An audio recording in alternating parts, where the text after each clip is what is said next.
본문의 내용은 우리들이 너무나 잘 아는 스토리가 전개되고 있습니다. 이 변화산에서의 사건은 이제까지 예수님의 정체성과 그가 이루실 사역의 내용을 놓고 많은 이야기들과 오해가 오고 가던 속에서 이제 예수님이 스스로에 대해서 보여내시고 나타내고 계신 마지막 사건이라는 데 그 의미가 있습니다.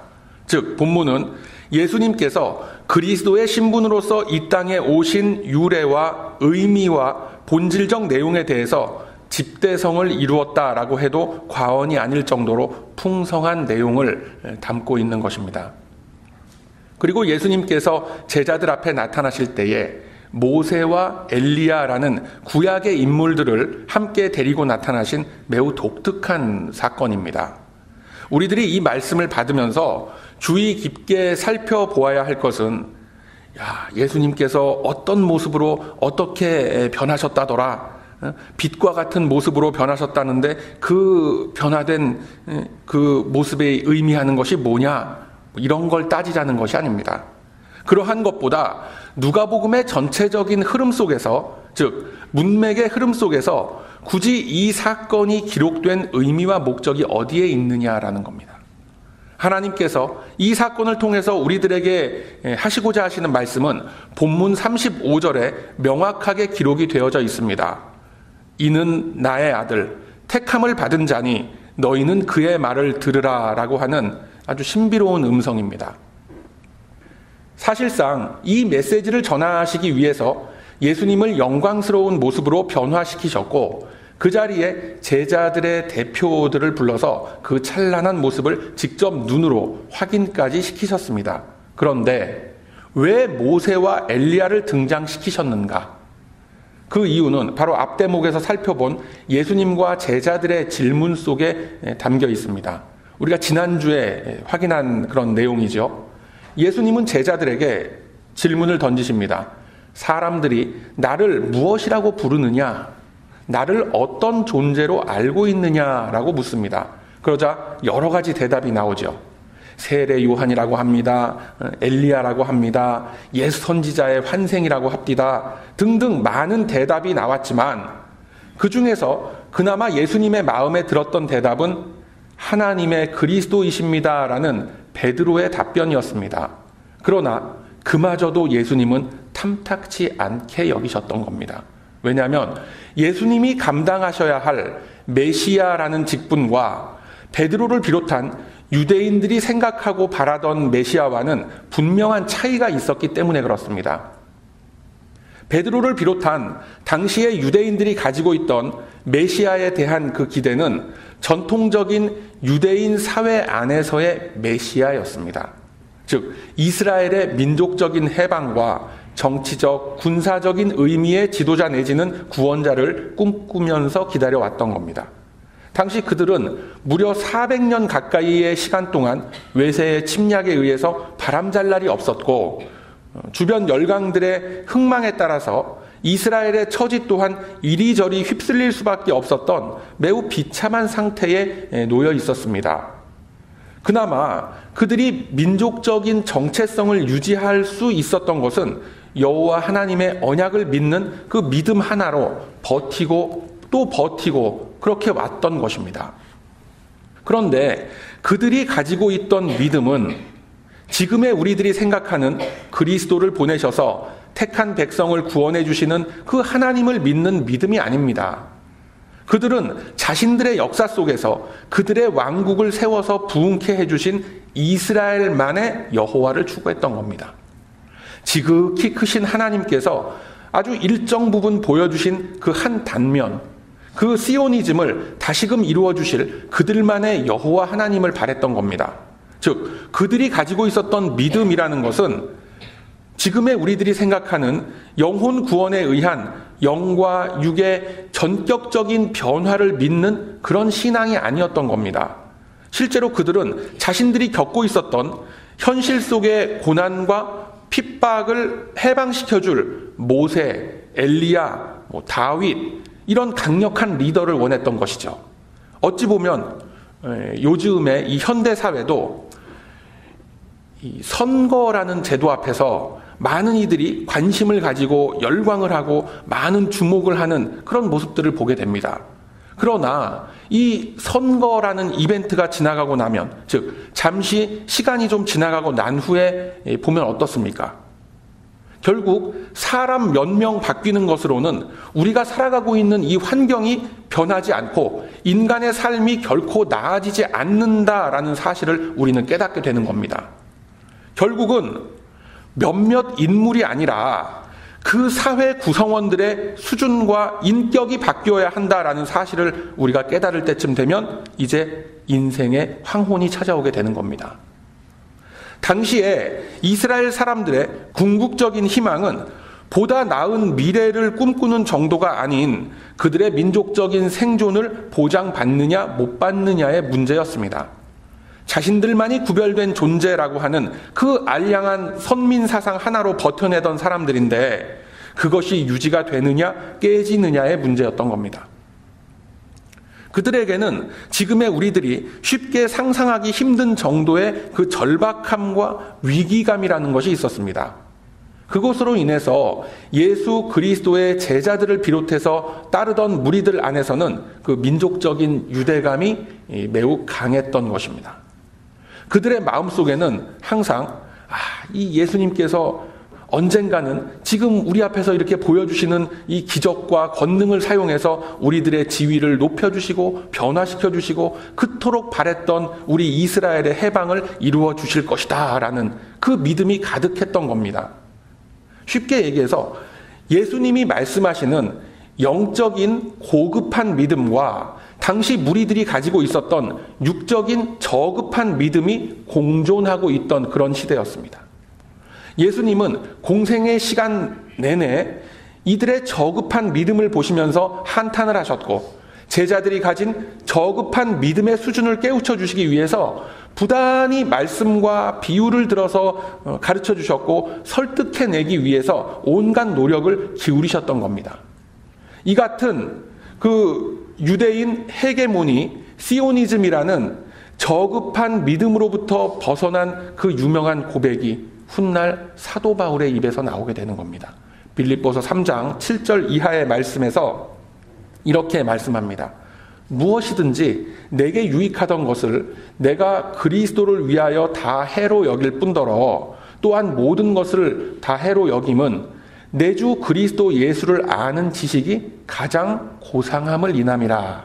내가 그를 위하여 모든 것을 잃어버리고 배설물로 여김은 그리스도를 얻고 그 안에서 발견되려 함이니 내가 가진 의는 율법에서 난 것이 아니요 오직 그리스도를 믿음으로 말미암은 것이니 곧 믿음으로 하나님께로서 난 의라라고 설명을 하고 있습니다.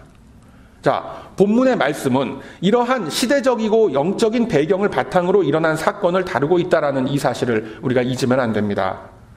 예수님은 계속해서 이어지는 이 장면들을 통해서 당시 제자들이 가지고 있었던 저급한 믿음을 깨고 예수 그리스도께서 완성시켜 나아가실 참된 구원을 믿는 믿음을 갖도록 이 변화산에서의 모습을 보여주고 계신 것입니다. 그런데 여러분, 사람이 가지고 있는 기존의 사고방식과 세상을 보는 관점을 바꾼다라는 것 결코 쉬운 일이 아니죠.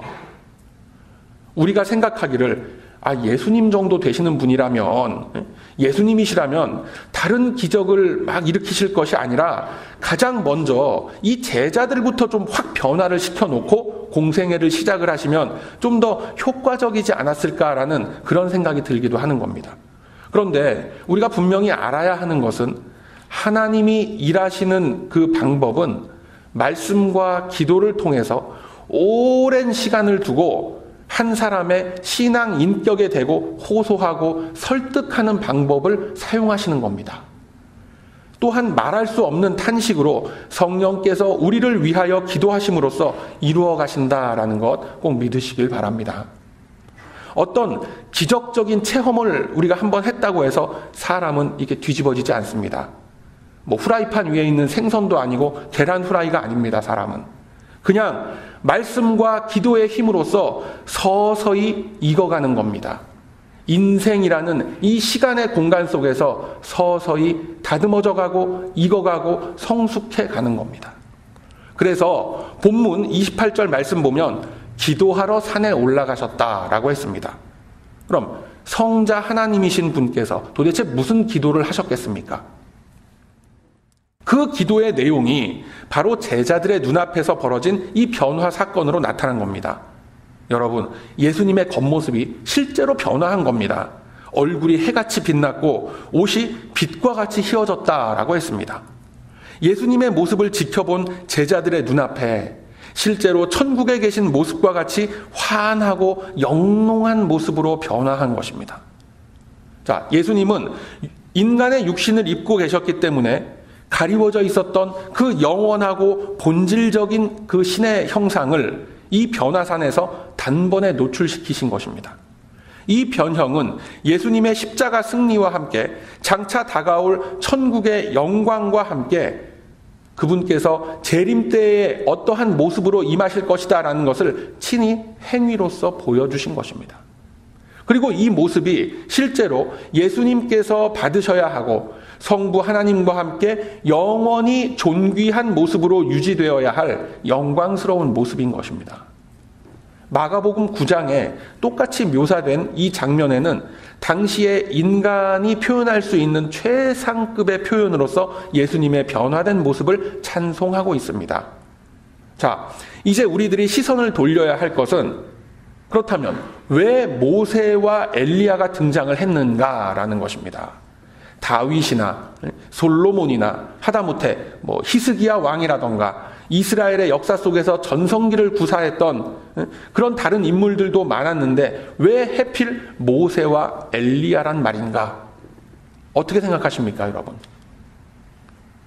바로 모세와 엘리야의 등장을 통해서 하나님이 말씀하시고자 하시는 메시지가 더욱 강력하게 돋보이게 되기 때문에 그렇습니다. 자, 본문 33절을 보면 이 베드로의 횡설수설하는 것이 나오죠.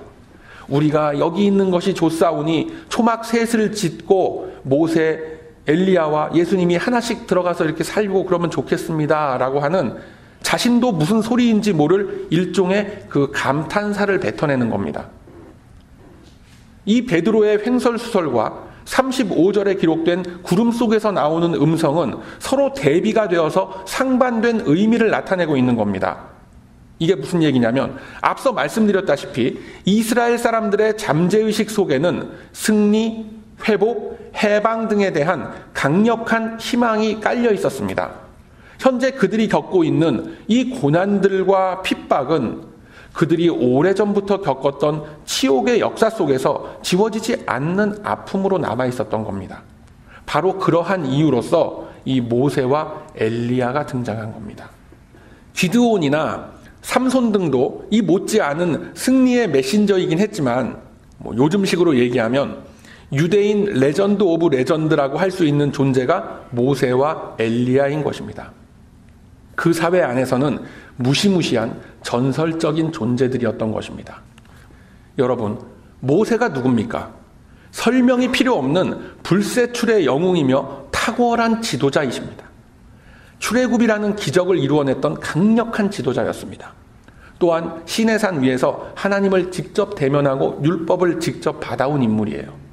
이제까지 이스라엘이 숱한 침략과 핍박 속에서도 살아남을 수 있었던 그 저력이 바로 모세가 하나님으로부터 받아온 율법에 의해서 이 사회 질서가 딱 잡혀 있었기 때문에 그렇습니다.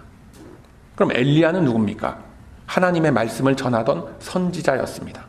그러나 그는 일반적인 선지자가 아니라 숱한 이적을 행했고 강력한 영적 권위가 있었던 인물이었습니다. 결정적으로 갈멜산에서 바알과 아세라의 선지자들을 맞아서 주께서 일으키신 기적을 바탕으로 그들을 굴복시켰고 그들을 처형함으로써 새로운 시대를 열게 되었던 영적인 지도자였습니다.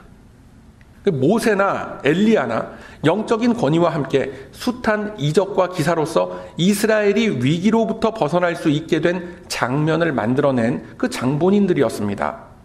그래서 하나님께서는 이 변화산 위에 모세와 엘리야를 등장시킨 겁니다.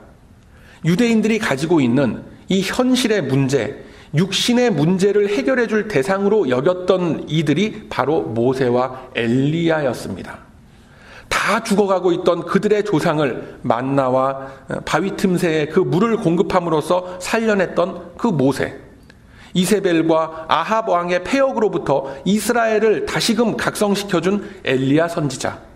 하나님은 이들의 이름이 의미하는 그 역사들은 결국 그 최종점인 예수 그리스도를 향한다라는 사실을 보여주시려고 이들을 엑스트라로서 등장을 시키신 겁니다. 그런데 베드로는 얼떨결에 자기 속 안에 있던 얘기를 그냥 털어놓게 되는 거죠. 여기가 좁사오니 초막 셋을 짓고 다 함께 삽시다. 이런 얘기가 나오는 거죠. 31절에 나타난 예수님의 고난과 그 부활에 대한 말씀을 나누는 거에는 관심조차 없는 겁니다. 이 사람이 정신줄을 딱 놓게 되면 속 안에 가득 들어있던 것들이 어떤 통제가 되지 않고 그냥 막 쏟아져 나오게 되는 법입니다.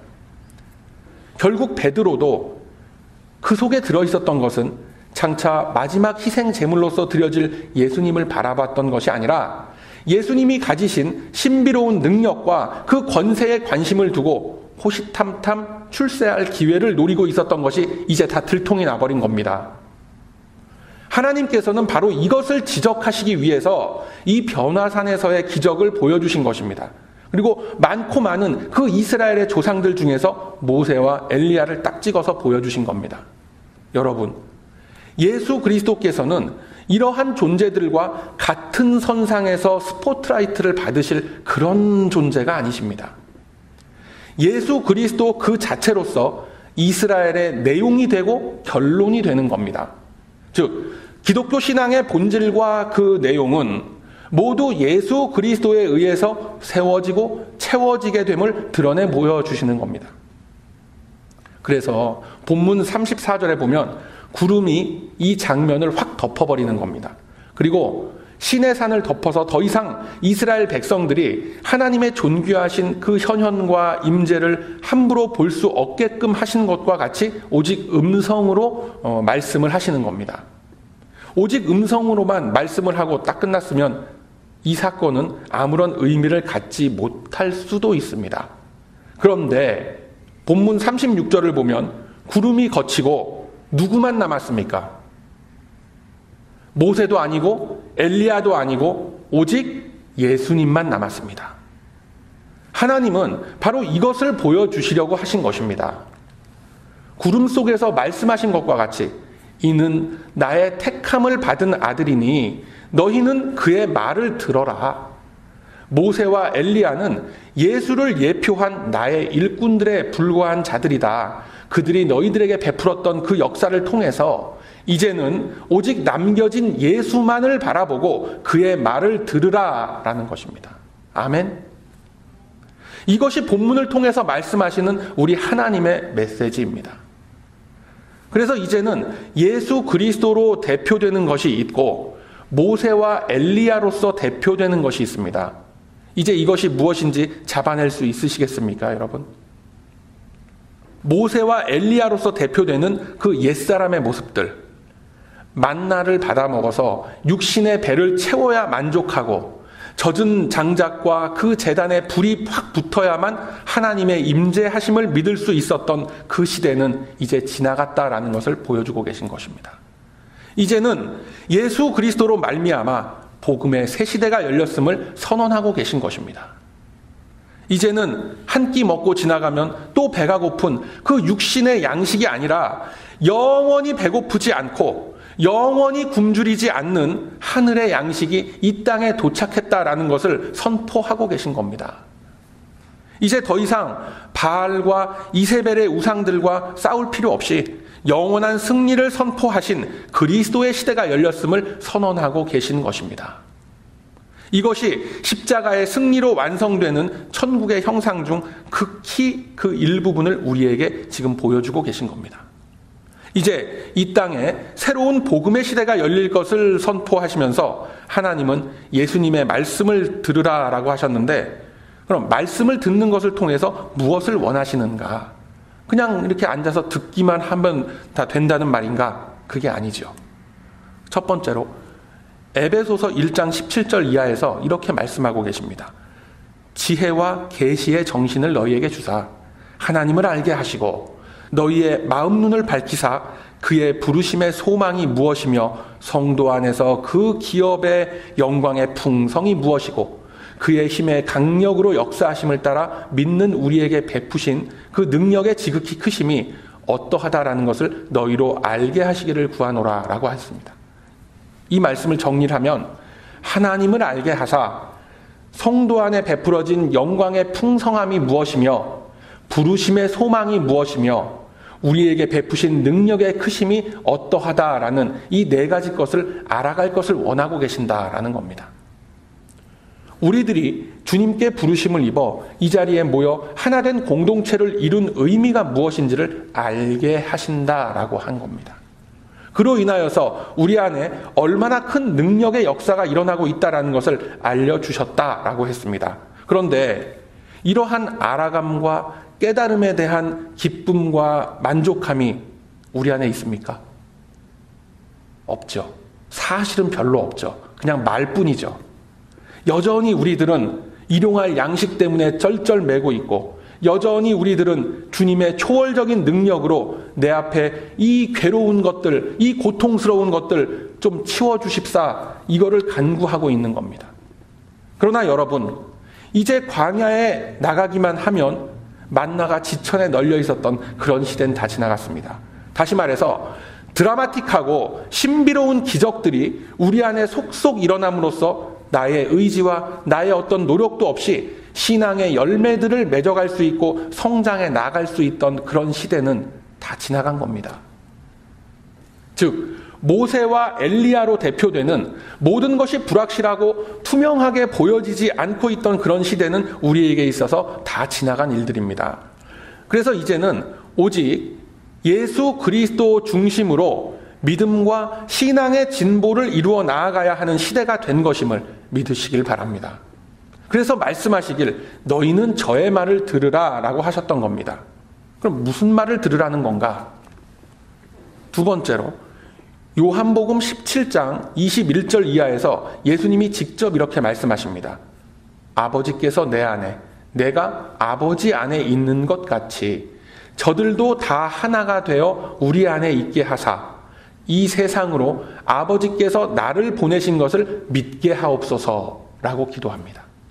뿐만 아니라 내가 아버지의 이름을 저희에게 알게 하였고 또 알게 하리니 이는 나를 사랑하신 사랑이 저들 안에 있고 나도 저들 안에 있게 하려 함이니이다 라고 하셨습니다.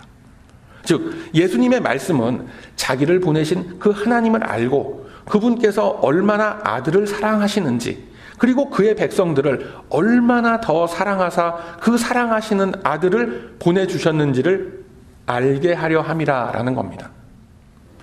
이것은 결국 예수님의 말씀을 요약한 하나님을 사랑하는 것과 또 이웃을 제 몸과 같이 사랑하는 것, 이것으로 귀결된다라는 사실을 여러분 믿으시길 바랍니다. 사랑하는 우리 베다니 가족 여러분, 바로 이 하나님의 사랑이 예수 그리스도의 강림하심으로써 우리에게 전해진 겁니다. 이 사랑의 기쁜 소식과 위대한 능력은 변화되기 참 힘들고 강팍한 우리 인간의 심령을 변화시키는 하나님의 힘이 되는 겁니다.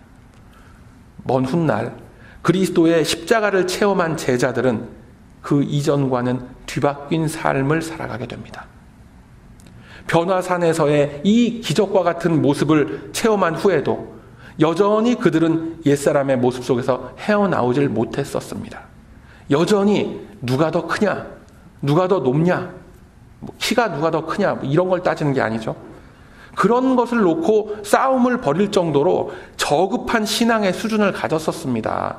그러나 훗날 그들이 십자가 대속의 죽음을 목격하면서 부활하신 주님의 승리하심을 체험하면서 그들은 서서히 변화되어지게 된 겁니다. 그 대표적인 인물이 누굽니까? 그 대표적인 인물이 누구예요? 우리 각자도 있지만 그 대표적인 인물이 베드로입니다. 누가 제일 크냐라는 이 논쟁의 주인공이었고 예수님을 3번 부인했던 그 주인공이 어떻게 변합니까?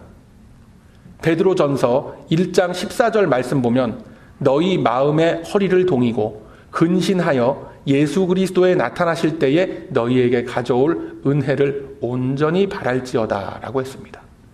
어떻습니까? 사람이 좀 의젓해진 정도가 아니라 완전히 180도 변한 겁니다.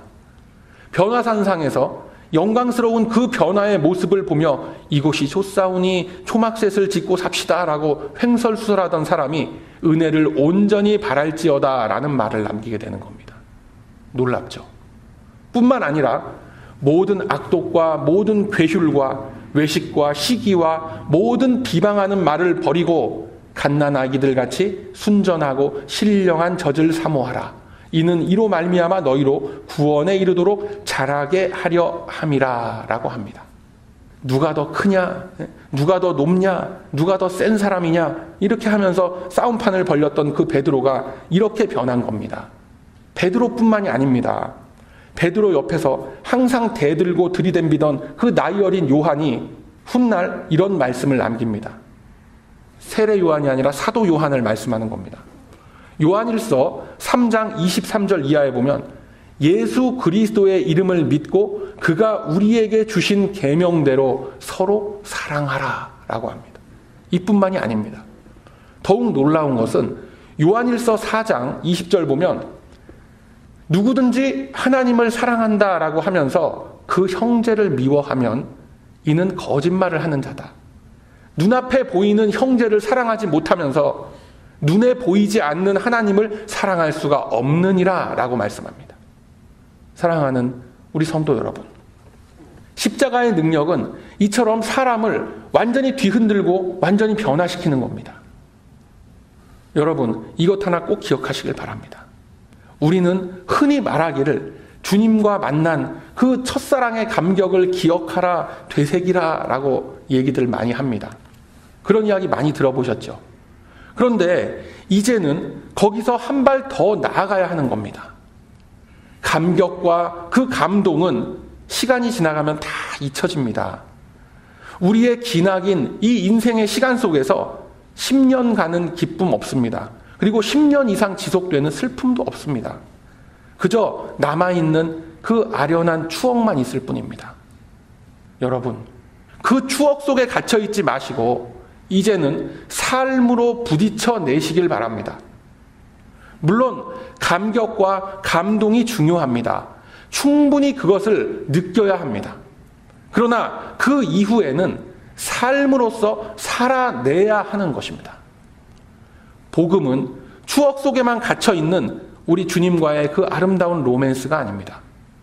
오늘 본문 속의 제자들을 한번 보십시오. 온갖 이적과 기적들을 겪으면서 그들은 감동했고 감격했습니다.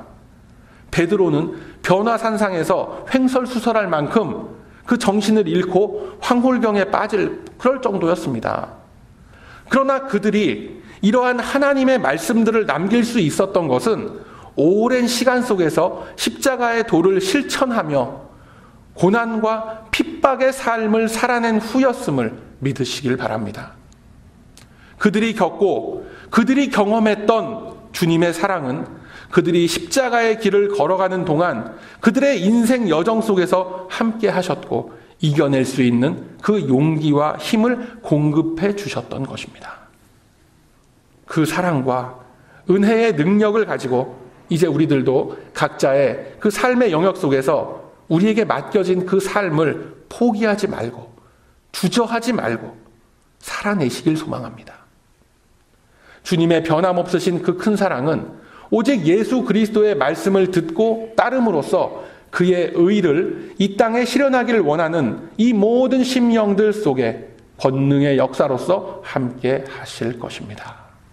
그러하므로 이제는 오직 우리 안에 동거하시며 말씀의 은혜와 감동으로 우리의 삶을 온전히 인도해 가실 그리스도만을 청종하시며 믿음의 승리를 거두어 가시는 저와 여러분의 복된 삶이 다 되시길 이 아침에 주님의 이름으로 축원드립니다. 아멘.